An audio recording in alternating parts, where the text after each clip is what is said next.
Now we're starting at Simin, Tuf Lamed Dalid. So Achar Habedika,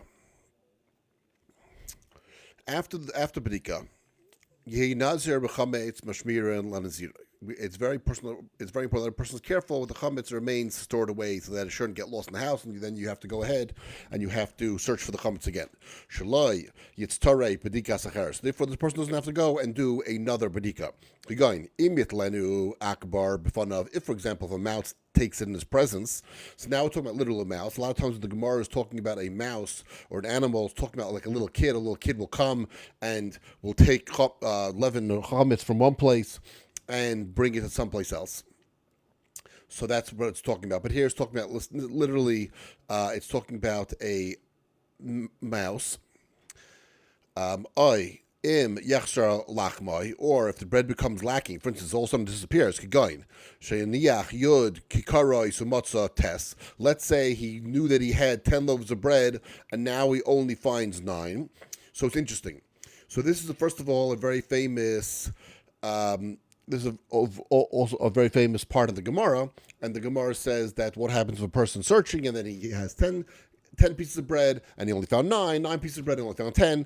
So it's interesting. The Ramah actually brings a minhag from this, and the Ramah brings it from Rabbi Yisrael Barona, who is the Mari Brin, and he says the custom is to go ahead and take 10 pieces of bread and put them out of the house when you're going to go and check for the chametz. And again, this is talking about the night of the 14th. This is the night before the eve of Passover. So this year, Pesach comes out on Thursday, like it did actually when there was the original redemption from Egypt. That also was a Thursday. And the Gemara explains how we know that. But anyway, it's a Thursday. So therefore, Tuesday night is when we're going to check for the chametz, and Wednesday is when we're going to burn the chametz, and Wednesday night is going to be the first Seder.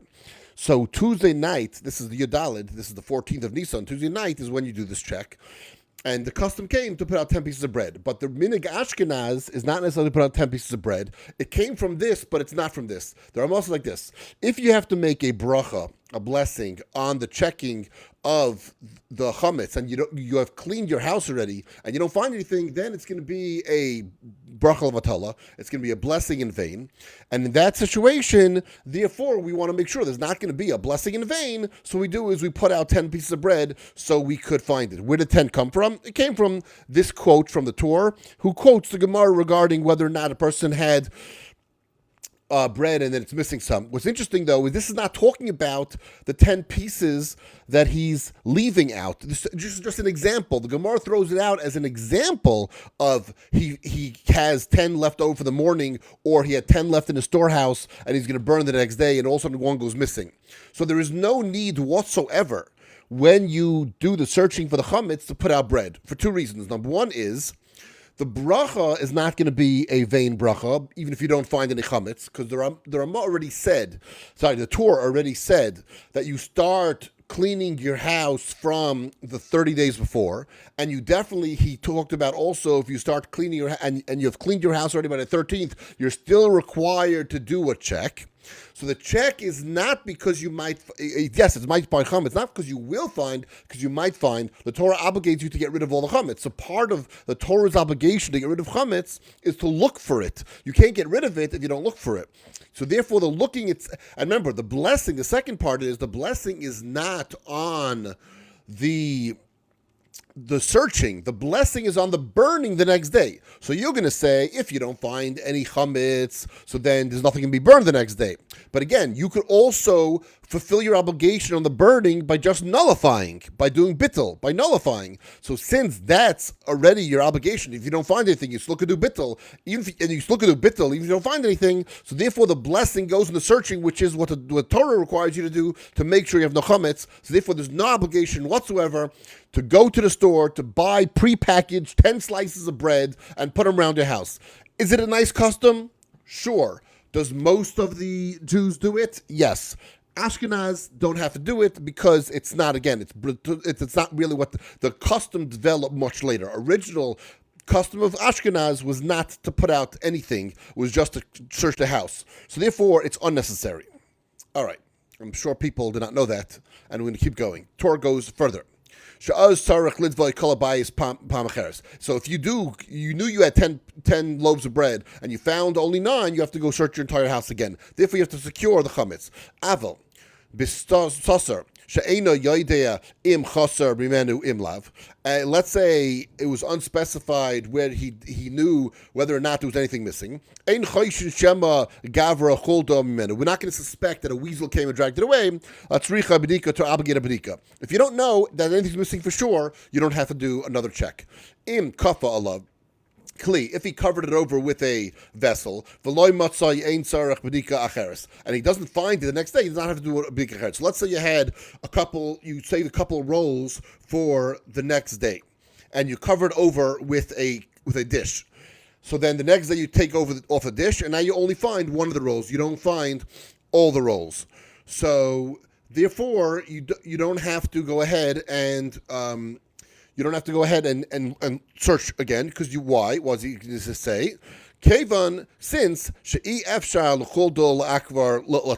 not possible for a weasel or a mouse to have gotten to it, so it must be someone else in the household or some other human being took it, ate it, and that's it.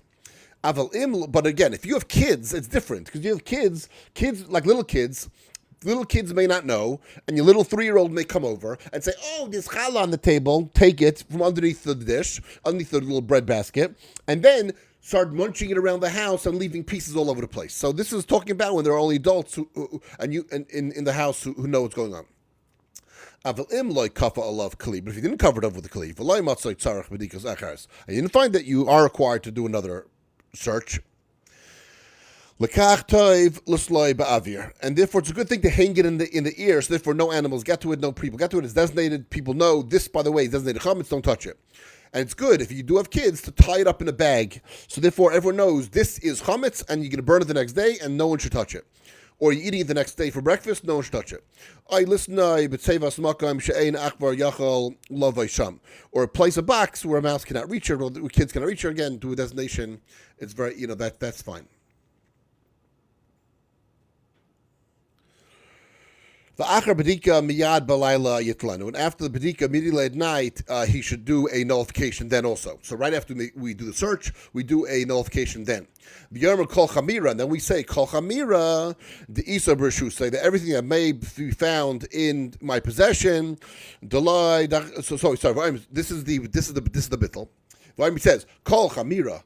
Any chametz, the asay bershusay that's in my possession, the loy chasay that I don't see, v'loy bavartay, and it not destroy, levat lahavka afra, it comes like nullified like dust and earth. So a person should say it. You should specifically say it in the Aramaic, which is like the Mishnaic Hebrew Aramaic. But he should also say it in English or the language he speaks, because you have to understand what you're saying. You can't nullify something in a language you don't understand. You should definitely repeat it in a language you understand going forward. Okay, the hashta. And there, I feel loy nishar b'bayis chametz, and the house, and therefore, even if chametz remains in the house, shaloi matzah eino everlov, and then he's not going to violate on it, even if it happens to be the chametz in the house. He missed something else is brought in, he's not going to violate because he made everything nullified. The havig hefker the lav the leilhu, because it's ownerless and it's not his. Okay. This is, yes, we're doing Orach Chaim right here. Tur Orach Chaim 434. Those who are joining us. The law Yifrat Loimar Kol Chamira the Israel Bahadan Basra. He should not specify all chametz in his house. By the way, we're doing Orach Chaim, this is Tur. We're not doing Shulchan Aruch, we're doing Tur.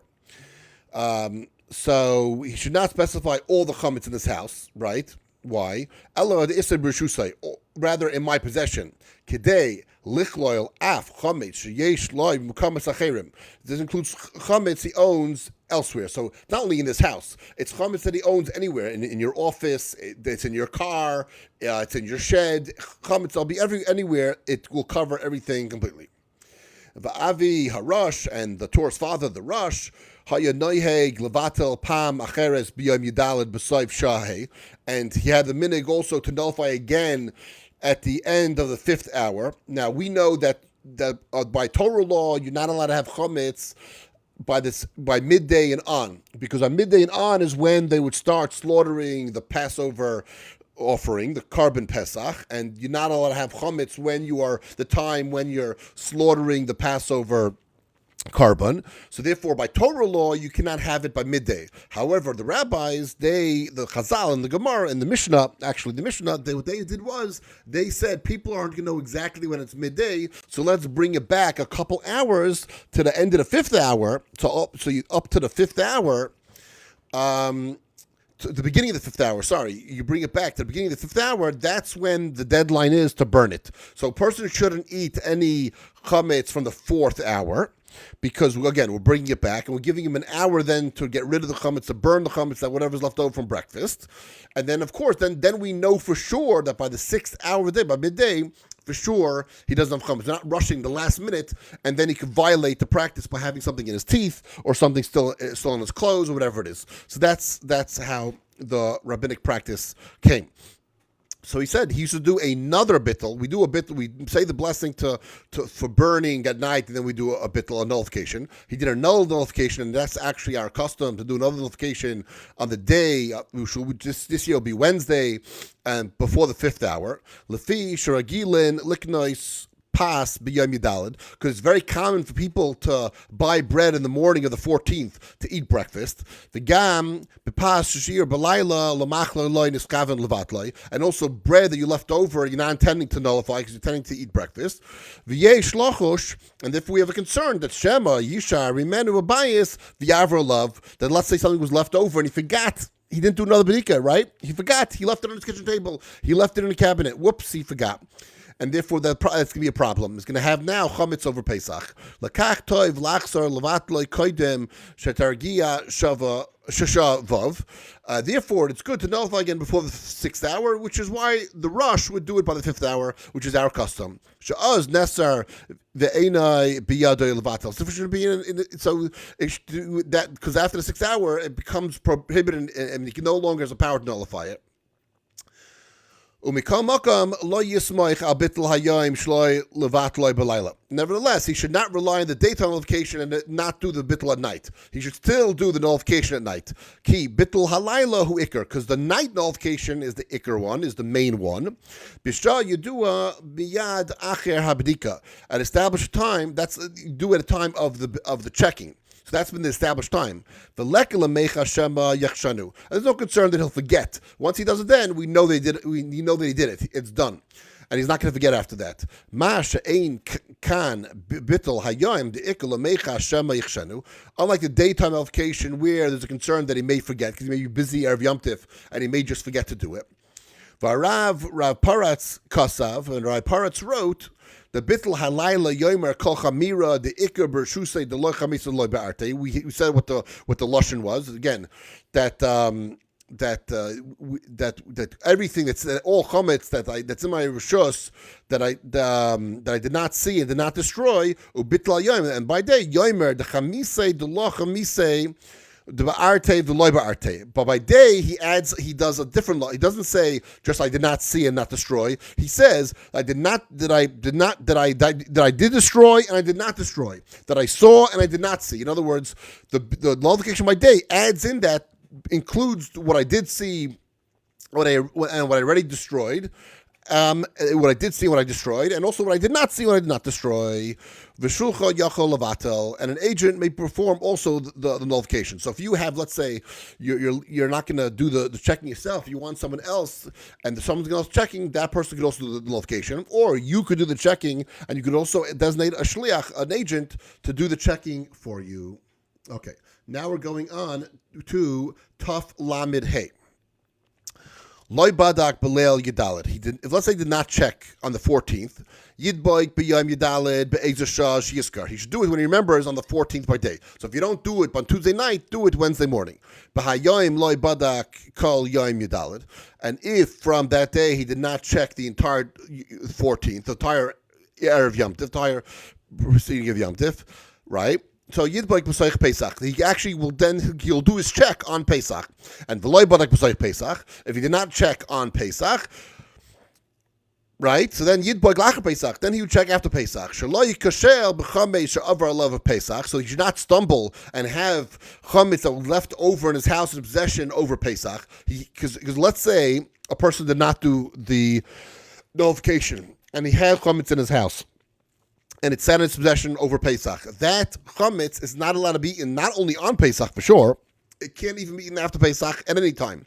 Even a year later, it can't be eaten, because that chametz is not allowed and has to be destroyed. Can't be sold, can't do anything with it. So therefore, he should do the checking after Pesach, just in case we had chametz that was left over from Pesach. Because it's completely prohibited from any sort of benefit. But when you do it after Pesach, then you don't do a blessing. You don't make a bracha on that bedika at all. You do it even if you do a checking on Pesach because you forgot. You will do a bracha. You do a blessing, do a bracha, but not if you do it after Pesach.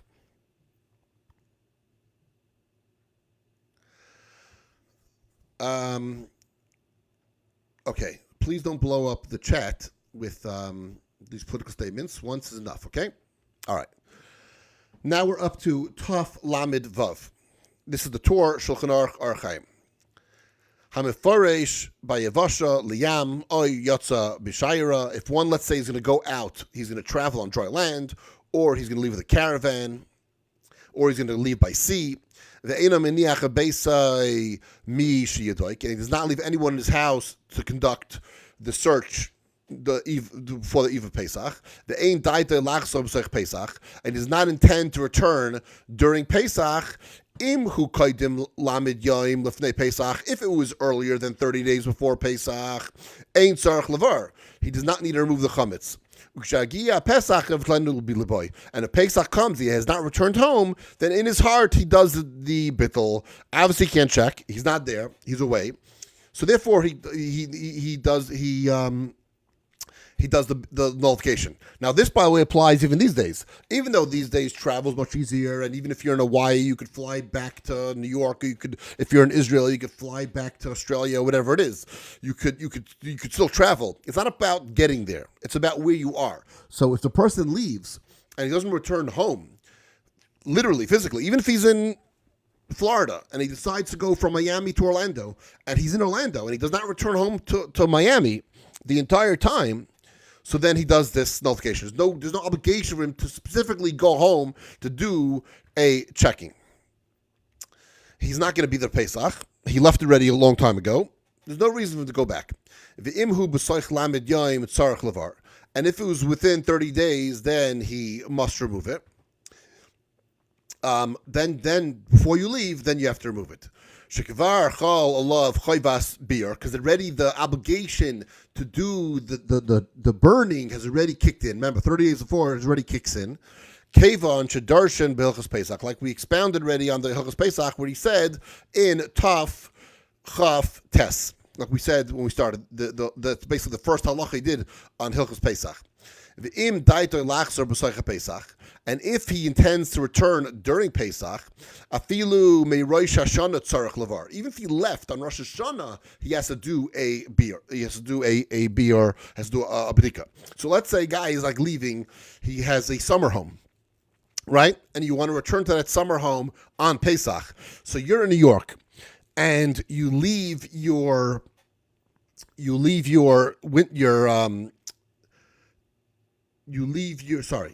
New York, right? You have a house in New York, and you leave to go to Florida for the winter. So you leave after Sukkot, and then you want to come back to the New York house for Pesach.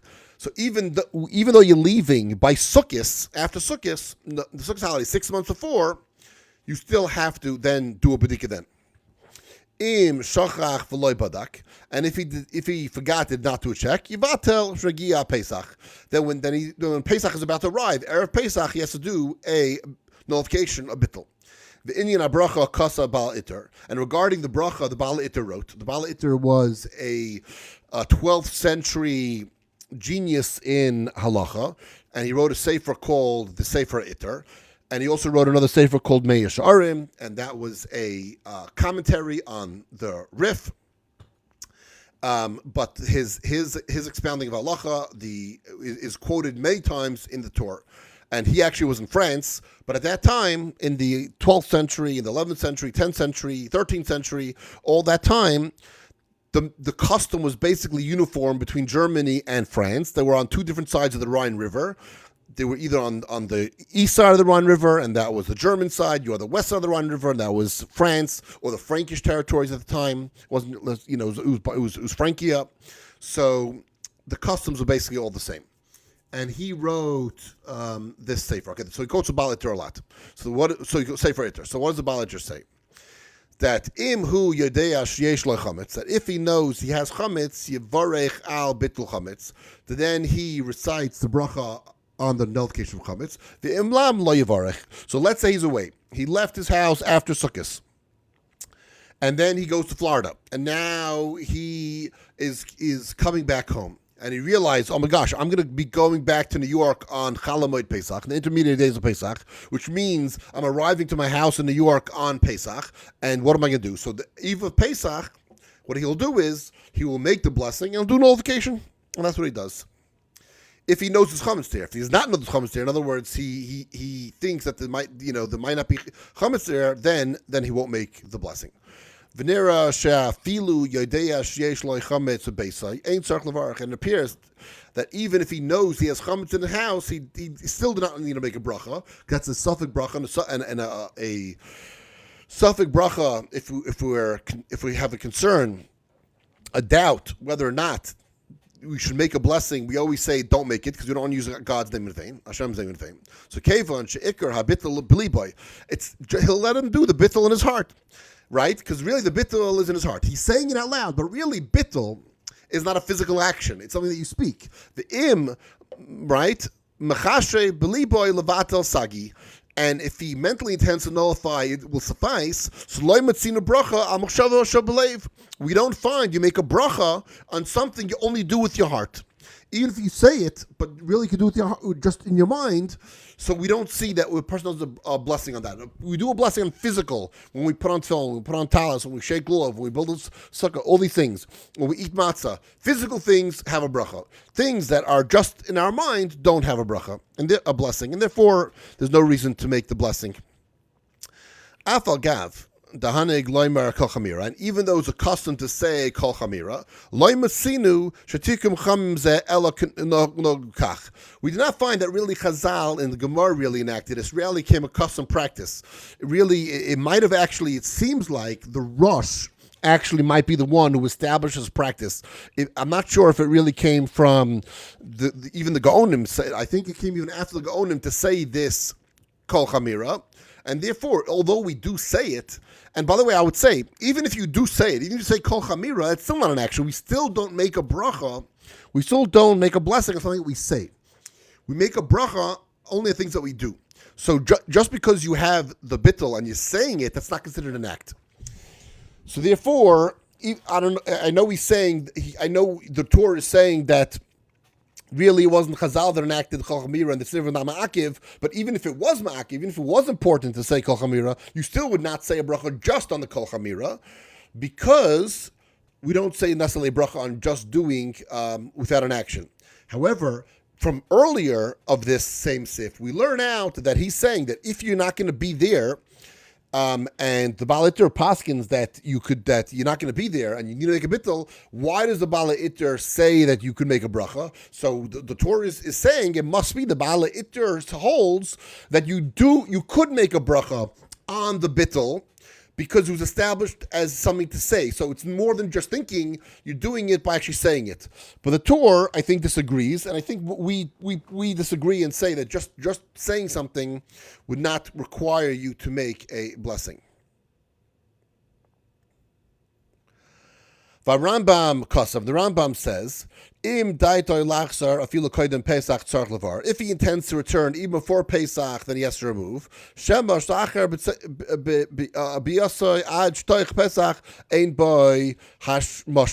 Lest he arrive in late Pesach. So for instance, let's say he decides to arrive. He says, I'm leaving my house on Sukkot, right after Sukkot. I intend to arrive 2 days before Pesach, right? Before he leaves, you still do a bedika. Why? Because since he's going to be away a very long time, and it takes a long time to travel, then he might be delayed, and therefore we're concerned. So this is now the difference. When I talked about before, if you're in Miami, in Orlando, there's no reason to go back to do it if you're not going to be there on Pesach. That's because you're not going to be there on Pesach. So even though you're a distance where you could travel, very easily, only a couple of hours, only feel like 4 hours, 3 hours, you don't have to go back. However, if you do intend to go back and you are close enough, then you don't have to do a bedika before you leave, because you are close enough that you're not concerned that you're going to arrive too late. However, if you are very far, if you're leaving from Israel to Australia or vice versa, then we are concerned flight delays, ship delays, whatever delays you might have, and then you're going to be a problem. You're going to arrive too late to do it. So therefore, then it should be done before you leave, unless you really plan to be like a week before. But if you're going to be there like within a time where there might be delays, then according to Rambam and the Torah brings it, you should do it before you leave.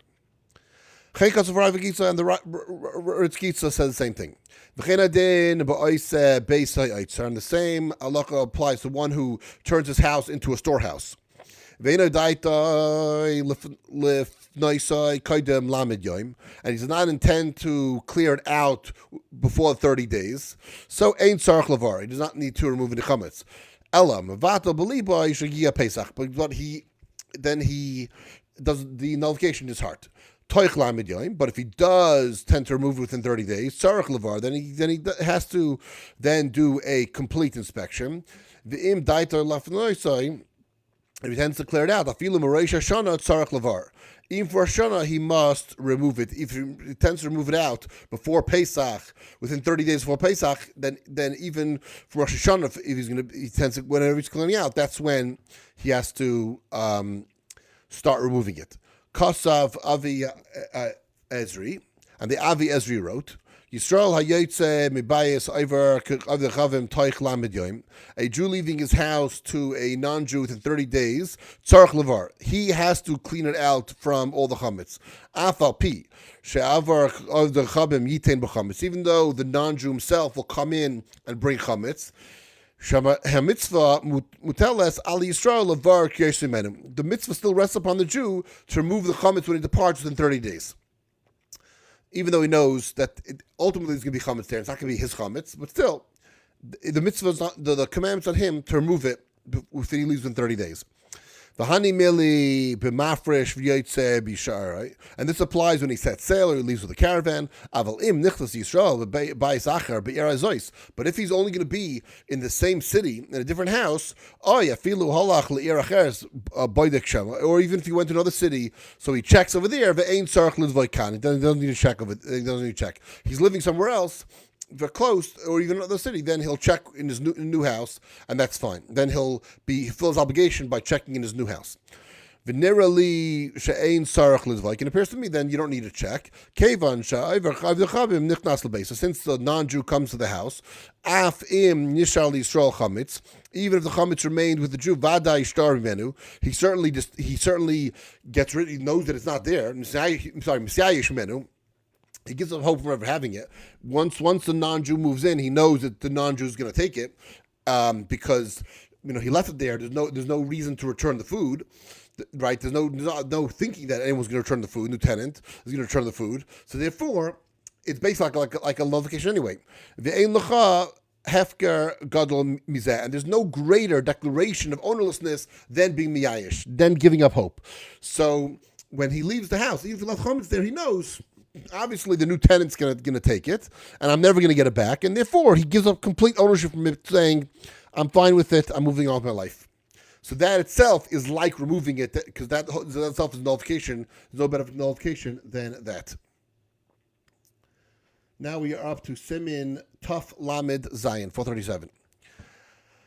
Hamashkir bayis l'chaver biyadalid, one who rents out his house to another on the 14th. Mishahu shemafteach biyadai b'schilas lil yudalid, whoever holds the key at the beginning of the night of Yudalid, shehu haschalon zman chiyuv deblika. At the beginning of the time where it's obligation to search, right, then olav mutal lubdaik. Upon him rests the obligation to do the checking.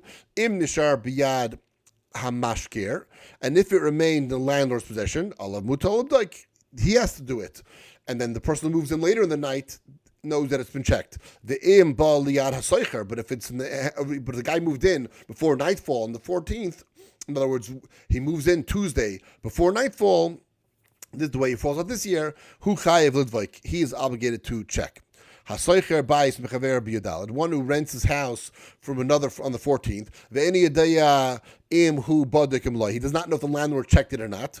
Im hu buyer, if the owner is in its right, but here, if the owner is in the town, shayalai in bodkayim live. You ask the owner, by the or these days you call him by the phone. By the way, did you check or not? If he's in a buyer, and if he did not, and if he's not in the ear, he's not in the city. We presume that it was checked, right? Umavatel beli by vadai, and then he just goes ahead and does nullification. Or he says, you know what? Anything that I in the house that I'm renting is not even mine. It still belongs to the balabayas. Hasoicher bayis mechavera bechezkas baduk. One who rents a house from another with presumption that it was checked, umatzusha in a baduk, and then he discovers that it was not checked. Eina yachol lahagzar boy v'loymar hat asnai. He cannot retract and say, you misled me, right? Afilu b'makam shenoigin litain schar al habdika. Even in the place where it's customary to pay wages to search, v'kol shekain im kol echad boy deglatzmoy. And certainly when everyone has to obligate to check himself and there is no money to go ahead and do the search. Hakol namanim al b'dika chametz. Everyone's believed to say whether or not they searched for chametz. Every adult is believed. Whether it's the renter, whether it's the owner, whether it's a man, whether it's a woman, whether it's a boy or bar mitzvah, a girl over bas mitzvah, they're all believed to say whether or not it was checked. Laha'id al habayis shehu baduk. They testify in a house that was checked. Afilu nashim avodim ktanim, even women, slaves, and minors. Vafilu yadnu belay badak balabayis. Even if we know the homeowner himself not check. When it says avodim, it means indentured servants. It doesn't mean actual slaves, because slavery is not allowed. It's indentured servitude. They have a different status, but they obviously they're believed. Even if we know that the homeowner himself did not check, vim aimer because nuhu nemanim. We say we checked it, they are believed. Kasav Rambam, the Rambam wrote for who shehei katan sheyesh by das lavtkai, and provided a minor was with sufficient understanding, he conducted a search. So a katan who was already on the age where he has some knowledge, he's already learning mitzvos, he's believed also if he did the search. And we believe him that he did the search.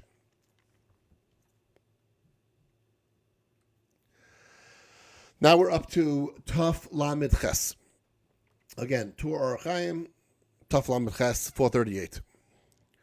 Achvar shenichnos l'bayis bodok v'kikar b'fiv.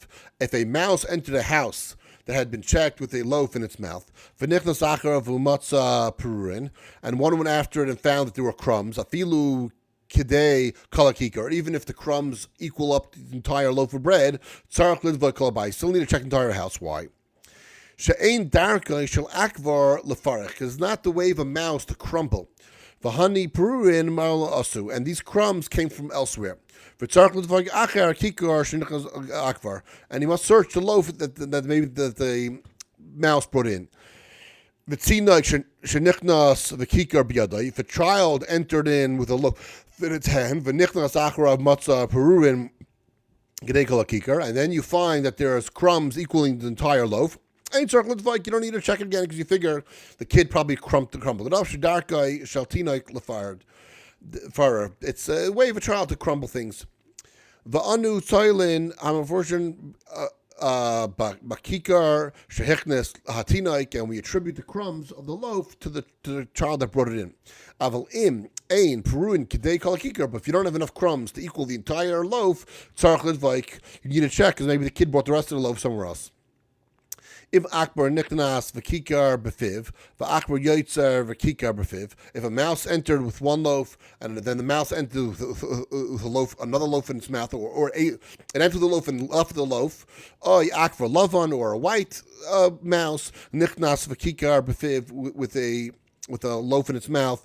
V'shachor yoytze v'kikar b'fav, and a black mouse came out with a loaf in its mouth. Oy akvar nichnas v'kikar b'fiv v'chulda yoytze v'kikar b'fia, or a mouse went in with a loaf, and a weasel came out with a loaf. Oy shachulda yoytze v'akvar v'gam v'kikar b'fiv, or a weasel exited with a mouse and also with a loaf in its mouth. In all these cases, the question is whether or not a person has to check. Can we rely on that it's the same exact loaf that went in that came out? Or maybe it's a different loaf that went in that came out that went in, so for the one that went in is somewhere in the house. And the opinions are numerous, but we have to know what the law is. So the Torah says, and it's most reasonable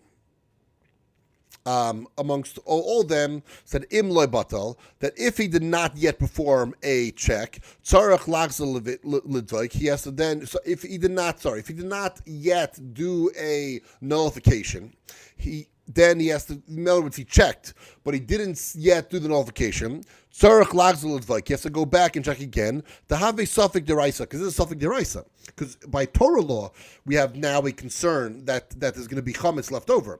Im batel. But if he did do the nullification, have a sveika d'Rabbanan. Now it's only a concern for the Rabbanan. It's only a doubt regarding a rabbinic concern, a rabbinic mitzvah. Ve'ein tzarach lidvok, and therefore he does not need to do a new checking. V'su mibai, and further it was asked, kikar lamaila al hakoira.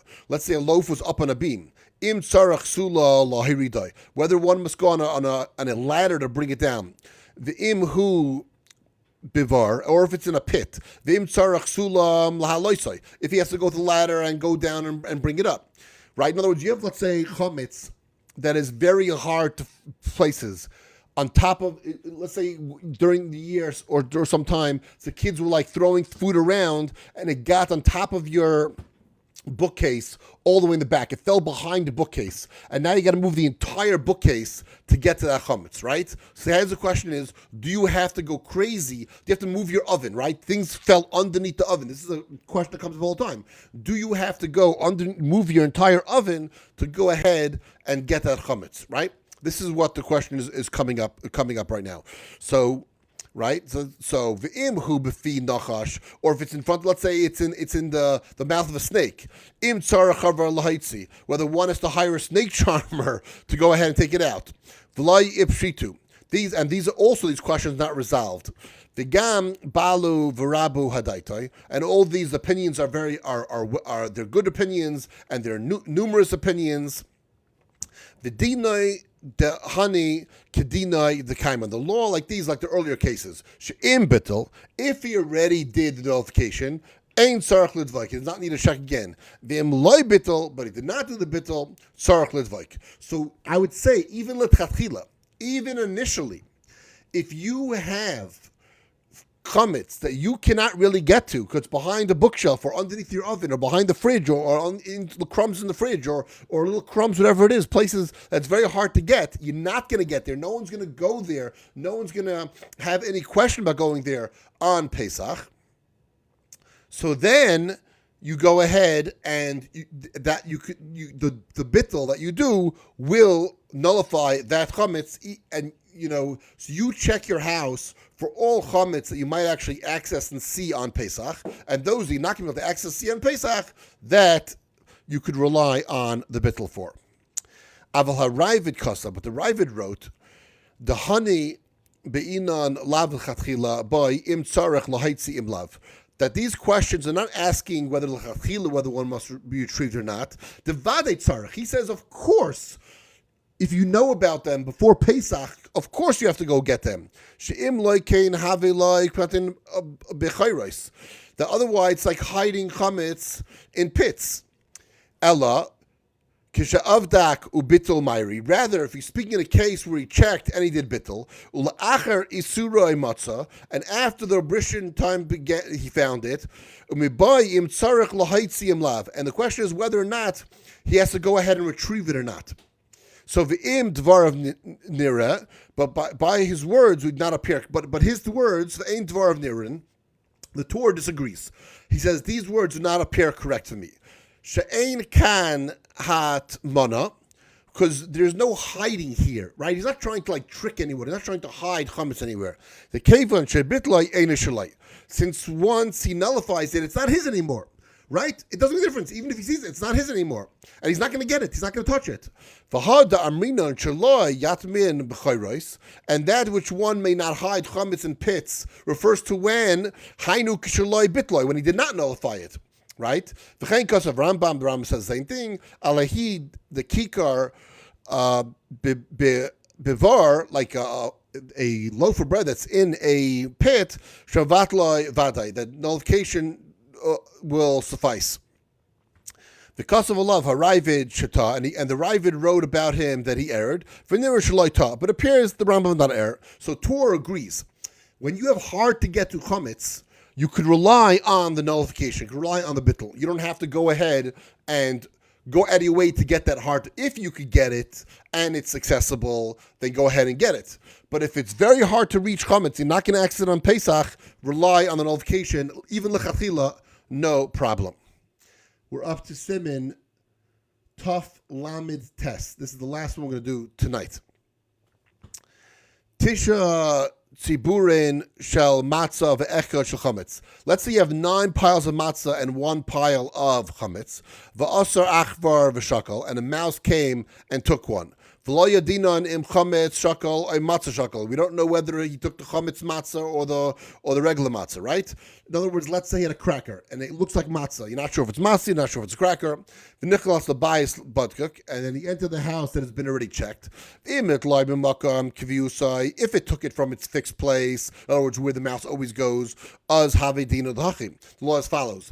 If he did nullification, or if he did nullification, v'hakikar einai gadol she'efshar sheyachloi ha'akvar kuloi, and he did, and even the loaf is small enough that the mouse could eat it its entirety. You don't need to do b'dika because you assume the mouse is going to eat it in its entirety. The have suffix feka. Now it's a doubt on a doubt. Safek matzah, v'safek chametz. It's a doubt whether it was chametz. It's a doubt whether it was matzah. Right? V'italma chametz, and even if it was chametz, shema achla kuloi. Maybe they don't hold our thing. V'imu gadol she'i efshar shechlenu kuloi v'loi bittel. And if it was too big for it to eat and it did not do a bittel yet, tzarich lidvaik, and he has to go ahead and check. V'im aval in bittel, but if he did do notification, b'chol inyan ain't tzarich lidvaik. But once he did notification, even if it's bigger than the mouse, not bigger than the mouse, we're not short chametz, whatever it is, then you don't have to do another checking, like we said before, because the bittel covers everything. In pireish hakika b'makam kviyusai, if the loaf was separated from its fixed place, v'notlai hakvar misham, and the mouse took it from there, ubechal inyan ein tzarich lidvaik. In all cases, he did not search. Bei siburin, if you have 2 piles, echad shel chametz, one of chametz, ve'echad shel matzah, and one is going to be matzah. Ubei's bottom, 2 houses, echad baduk, one was checked, ve'echad she'eni baduk, one was not checked, ve'asu bei's hakvarim, and then you have 2 mice that came in. Echad shakal chametz, ve'echad shakal matzah. One took a matzah, one took a chametz. V'lo yadina and hai. You don't know lahai lahai. This one, that was the ayol lahai lahai lahai. We don't know which one entered which house. Behanami talinan lahakel. So here too we rule we're makel. She'im bitol ay she'ein hakikar gadol the ikar trey svakai. We're not sure here to if he nullified it or if the loaf was too large. Ain't tzarich lidvaik. So since also we also are a makel over here, and if he already did a nullification, or if the loaf is not large enough for it to eat, then he need not search again. Tzibor echad shel chametz ubei's batan batkin. 1 pile of chametz and 2 houses were already checked. Va'aser akvar v'shakal. A mouse came and took some.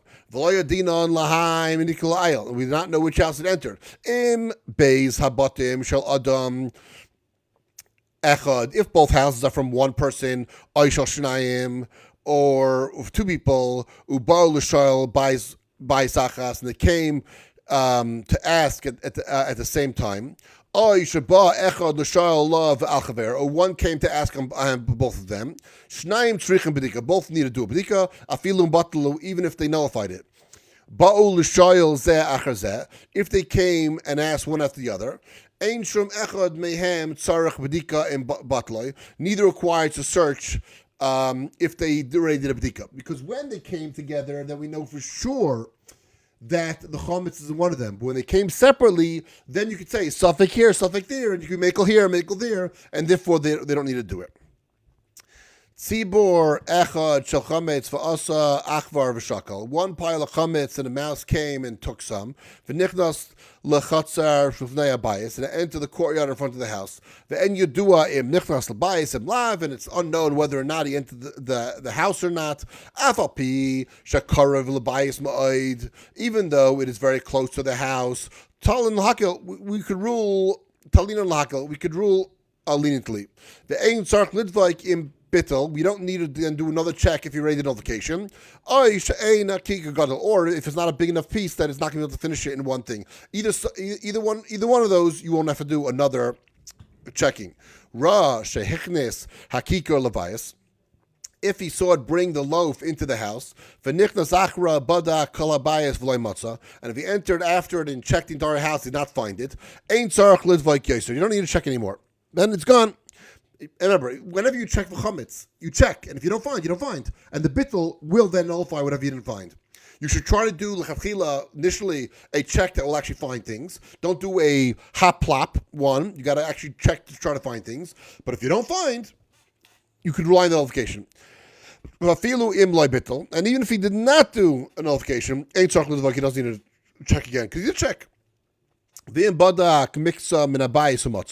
If he checked part of the house and he found some chametz in bittul, if he does a notification,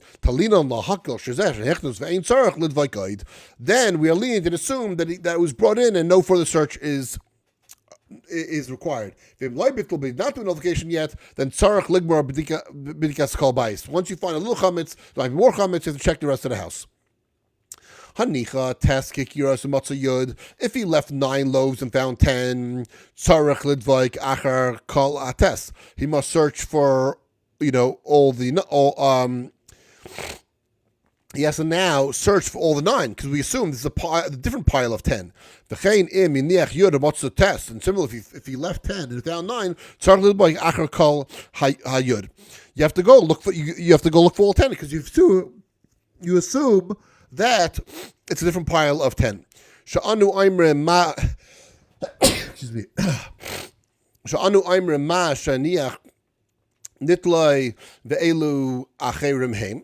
For we say that was left was taken, and these are others. Vafilu im bittel, and even if he did a bittel, v'ha darmina banicha yud u'matzah test, that since he left 10 and he found 9, shehitzrach lidbaik acher kol asaris, he has to still search for all the 10. Dafka k'shurin b'yachad, specifically when they are tied together. Aval im einon k'shurin b'yachad, but if they're not tied together, ein tzarech lidbaik ela acher echad.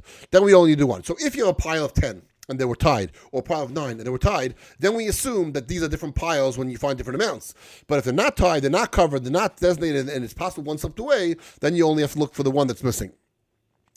Hanicha, and this is, by the way, even if you did a nullification already, once you know that one's missing, even if you did a nullification, you should look for it. As long as it's not Pesach yet, you know it's missing. You can't just say, oh, you know what, there's chametz somewhere in my house, and I'm going to stumble upon it on Pesach. No. If you know there's chametz in your house somewhere, even if you did a nullification, you got to get that chametz. You got to at least look for it. You got to at least do the minimum to look for it. Hanicha bezavzes zo matzasa bezavzes acheres. If he left in one corner and he found it in another corner, in bittel, if he did nullification, ain't tzarech lidvaik. He doesn't need to search anymore. If bittel, he not do nullification, tzarech lidvaik, he has to search, because if he did a bittel, we assume that it should move from one corner to the other corner. But if he didn't do a nullification yet, he should check, because then we can't assume that it's the same one, and we should look for all chametz. Yesh daisa rabbis be'elu piskei halachos, and there are many opinions regarding these rulings. V'nei leisi and I've grown weary of recording them. And what I've written is correct view. In other words, That's it. The Torah said, listen, there's so many thousands upon thousands of examples you could give. The main thing is like this. If you did the nullification, then and you're not sure there's chametz, you do not need to check again. If you did not do nullification and you're sure there's chametz, then you have you have a suffix there's chametz, then you do the check again, and then you do nullification. If you did not do nullification and you're sure there's chametz, or you did nullification and you're sure there's chametz, you still have to check, but you don't need to do another nullification. That's the halacha from the Torah. All right.